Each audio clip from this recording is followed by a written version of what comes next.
Bashkimi Demokratik për Integrim, pas fitores së zgjedhjeve lokale me vota për këshilltar dhe humbjes së madhe me vota për kryetarët e komunave, sikur u ndodh në udhkryqin e tij politik, pas 22 viteve të qenit në pushtet me përjashtim të 17 muajve në periudhën 2006-2008, kur me trukun e njohur Partneritet Strategjik në qeverisje u ngjit Partia Demokratike Shqiptare. Të gjithë, jo vetëm integristët, pra antarët dhe simpatizuesit e BDI-s, por edhe mediat, ekspertët, pushteti, por edhe opinioni publik, dikush më tepër e dikush në mënyrë më jo optimiste, prisnin riformatim apo rishqyrtim ideologjik të partisë e cila në vitin 2002 u formua si e majt, por që rrugës e pase në një shoqëri të ndërlikuar, ndëretnike dhe ndërfetare vështirë mund të funksionojë me profilizim të qartë ideologjik majtist. Ristrukturimi ndodhi në dimensionin e freskimit të organit drejtues dhe forumit kuvendor debatues të partisë, duke u treguar derën e daljes funksionarëve të përjetshëm që në 25 vitet e fundit janë rrotulluar në pozitat deputet, ministër, drejtor, kryetar komune, ambasador e aparatçik të ndryshëm sistemor. U hapi krahët disa figurave të reja, ndonse në kryesinë e ngushtë nënkryetari u bë sekretar dhe sekretari nënkryetar. Kryetari mbeti kryetar. Çfarë ndodhi në segmentin programor dhe ideologjik apo ideor? Cila ishte filozofia e re e ofruar politike? Edhe pse Partia e Marrëveshjes së Ohrit pritej ofertë e re për modelin e organizimit të brendshëm të shtetit, BDI-ja propozoi përforcimin e shtetit unitar si formulë për rrugtimin e ardhshëm dhe organizimin e marrëdhënieve brenda Maqedonisë së Veriut, së cilës ia shtoi konsolidimin e barazisë funksionale.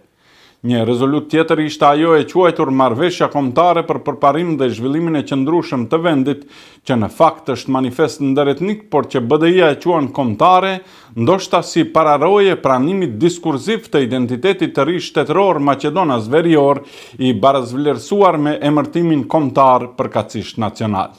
Këto rezoluta sigurisht se do të pësojnë fatin e 3 rezolutave të miratuara në korrik të vitit 2024, asaj për legjitimitet për zbatimin e marrëveshjes së Ohrit, marrëveshjes së Prespës dhe marrëveshjes për fqinjësi të mirë me Bullgarinë, së bashku me ndryshimet kushtetuese dhe rezoluta mbi organizatën politike. Pa kush i mban mend këto rezoluta kanë shkuar në sirtarin e haresës, por ajo që në mënyrë konstante nuk i shmanget vëmendjes është fakti se BDI-ja, duke i qëndruar stoikisht marrëveshjes së Ohrit, e arritur me luftë, me sakrifica të shumta të shqiptarëve, sidomos të atyre që ishin pjesë e ushtrisë çlirimtare kombëtare, asesi nuk arrin të dalë nga Rubikoni i mosndryshimit të sistemit politik dhe juridik kushtetues përkatësisht karakterit të shtetit. Në praktik, ne shtetin unitar e kemi funksional, sepse nuk ka ndonjë cep që nuk kontrollohet nga shteti.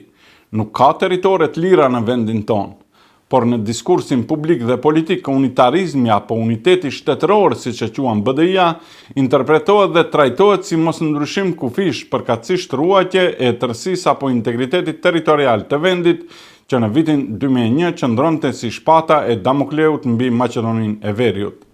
Atë botë, Akademia e Shkencave dhe Arteve e mbështetur edhe nga qartje tjera intelektuale ekstreme, por edhe nga Kisha Ortodokse Maqedonase, ofroi një dokument për ndarjen e Maqedonisë, me atë që Tetova, Gostivari, Dibra dhe një pjesë e Kërçovës do të ishin pjesë që do t'i bashkangjiteshin Shqipërisë.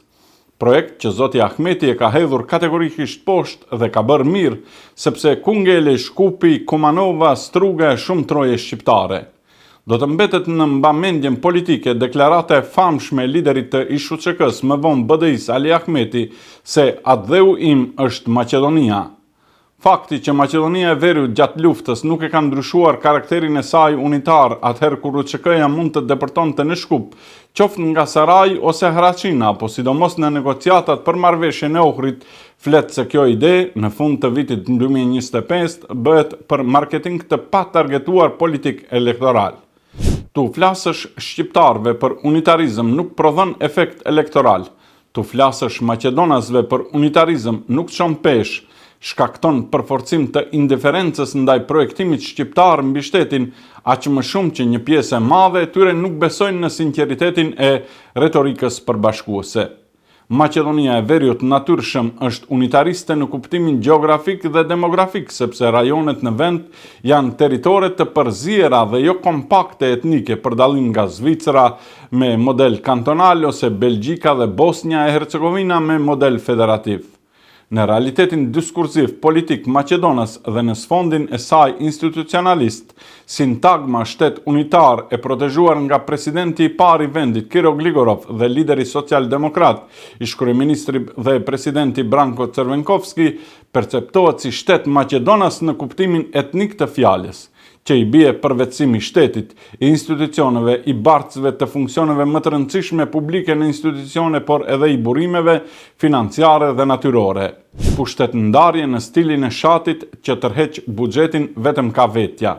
Kjo do të thotë se me të, Maqedonasit e përjetojnë shtetin siç përkufizohej në preambulën e Kushtetutës së vitit 1991, në të cilën thuhej, duke u nisur nga fakti historik se Maqedonia e Veriut është konstituuar si shtet kombëtar I popullit Maqedonas, e cila në fakt e mohonte Kushtetutën e vitit 1974, e cila theksonte se kombi Maqedonas së bashku me kombësitë në Maqedoni në luftën e përbashkët nacional çlirimtare së bashku me kombet dhe kombësitë tjera Jugosllav, e krijoi Republikën Socialiste të Maqedonisë si shtet nacional I kombit Maqedonas dhe shtet I kombësisë shqiptare dhe turke në të. Pra, për dëftimi me çdo kusht parapales maqedonase dhe faktorit ndërkombëtar se shqiptarët nuk e cënojnë dhe nuk kanë ndërmend ta cënojnë shtetin unitar, është krejtësisht I panevojshëm, ndonse politikisht përkatësisht nga këndi integrist mund të duket pragmatik.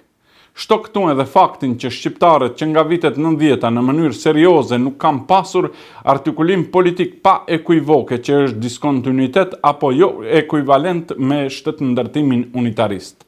Në funksion të kësaj shtojmë një copës të rëndësishme të historisë së re të Maqedonisë së Veriut. Shqiptarët përmes Partisë së Prosperitetit Demokratik në 11 dhe 12 janar të vitit 1992 organizuan referendumin për autonomi politike territoriale të shqiptarëve, simbolikisht e quajtur Ilirida.